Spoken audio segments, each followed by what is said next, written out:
going on, everybody? For First We Feast, I'm Sean Evans coming at you from Manhattan's Little Tokyo, a stretch in the East Village that's home to some of the best Japanese food in the entire city. And in typical First We Feast fashion, we're rolling deep. Our good friend Frank Pinello is in the building. You know him from the Pizza Show on Viceland, Season 2. It's out now. And what you might not know about Frank, when he's not slinging slices in Brooklyn, he's eating Japanese food. When did that love affair begin? Do you remember?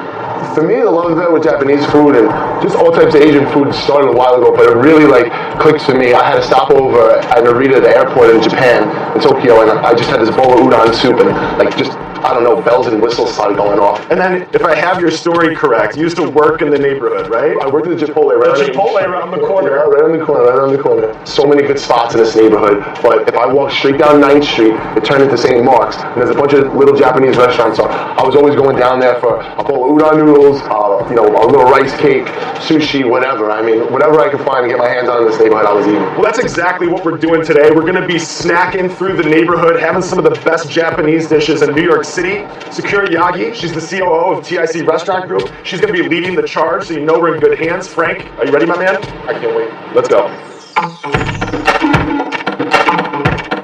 All right, so we're here at the table with Sakura. We're having lunch, and it looks like something serious is going down. Can you unpackage this for me? Sure. So we're at Soba. We opened in 1996. Soba noodles are buckwheat noodles. You can have different variations of the buckwheat noodles, but what makes soba is definitely the buckwheat.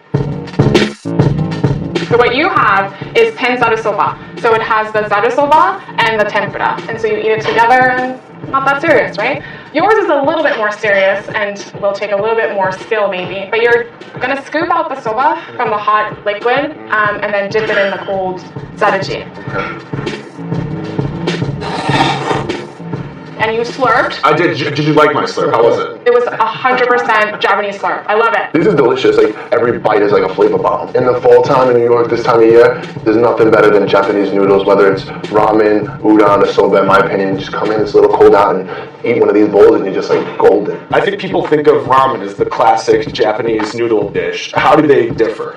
So soba is much, much older. The samurai used to eat it. Ramen actually originates from China, and it has kansui, which is kind of like baking soda, which gives it the yellow tint. Soba is traditionally made from only buckwheat, sometimes flour and water. You just mix it, roll it out, and you just get to enjoy that buckwheat aroma.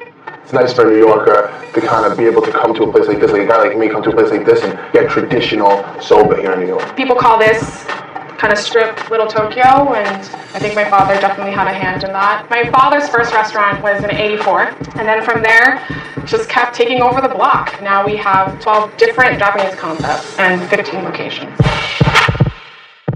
So here we are, crashing the lunch rush. Where are we and what are we about to eat? We're at Otafuku Menetai, just down the street from Sobaya, and we're going to try Japanese street food. So we're going to try some takoyaki, as well as okonomiyaki. This is takoyaki. Taco is octopus, yaki is grill, so it's kind of like grilled octopus, but in ball style. They're really hot, so don't pop them in your mouth. It has otafuku sauce, mayonnaise, and the green stuff is aonori, which is seaweed. I get to do the best part? The best part. All right, bonito flakes. To top it. To top it. I love the way the bonito flakes look on top of the taco balls. They just look like little dancing angels. Oh, sure. The whole thing? You okay? Mm-hmm. Oh my God. It's like a savory funnel cake or something. It's like an octopus zeppoli. What you guys have in your hands are okonomiyaki. It's mostly cabbage. One has shrimp in it, and the other one has pork in it. I thought that was prosciutto at first. I was trying to make it Italian. It's the paisan and you coming out. Yeah, you were always trying to make it Italian. So it should be fluffy and crunchy at the same time. Definitely with the sauce and the mayonnaise all together and the umami bonito flakes. Oh, it's like steaming. It seems like oftentimes everyone has to label something like the pizza of this, the pizza of that. Like sometimes this is called Japanese pizza. Either of you have an opinion on that? I think calling this Japanese pizza is doing a disservice to pizza in Japan. Pizza in Japan is legit. Amazing stories from Japan about people spending a lot of time in Napoli, studying, going back to Japan and doing it even better in Japan than in Italy. So I'm looking forward to that trip. Slightly nervous because this is very filling, but I know we have one more stop to go. So I'm just going to save a little bit up top because everything's been so good so far.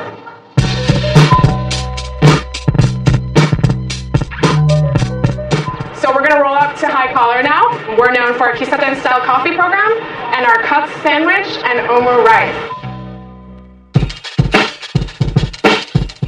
Sakura, we're shifting gears here in a major way, it would seem. You've handed me this knife. What do we have going on in front of us right now? So that knife is to open up the belly of the omurai. We're going down. I love a good cross-section. Cross-section, action. Ooh, the cheese. It's a gooey situation here. Can you tell me what is this exactly? So it's an omelet on top of a ketchup rice. So this style of food is yo shoku. Yo means has the character of the West, and shoku is food. So you're doing Western food, which is very, very common in Japan, actually. It's something you eat with your friends as well as at home. Your mom makes this kind of stuff. This is a breakfast item or any time of the day? Any time of the day. So good. Let's move on to the katsu sandwich. So you just eat it with your hands. Just go in. Just go in, and it's our homemade tartar sauce on the side. What's that little barbecue sauce on there? It's our katsu sauce. It has a little bit of tang, a little bit of sweet, matches really well with the fried pork. Anytime Japan takes any food from anywhere else, it seems like it's always better in Japan. I don't know what it is, but you guys just do everything good over there. All right, Frank, I know that your bar is high when it comes to Japanese cuisine. How did we do today, you think? This is amazing. I mean, for me, I thought I knew this neighborhood pretty well already, but we got the behind-the-scenes tour today. All three spots were amazing, whether it was the soba noodles, had them in different ways I've never had before, delicious. I mean, then hitting the Osaka street food is just like, that's a comfort food for me as well. I really enjoyed it. If you want the best Japanese food in New York, Little Tokyo, that's where you'll find it. Thank you. If you want the best damn pizza show on cable, that's Frank Pinello's show. It's the Pizza Show, Season 2 on Viceland. First we feast, you already know.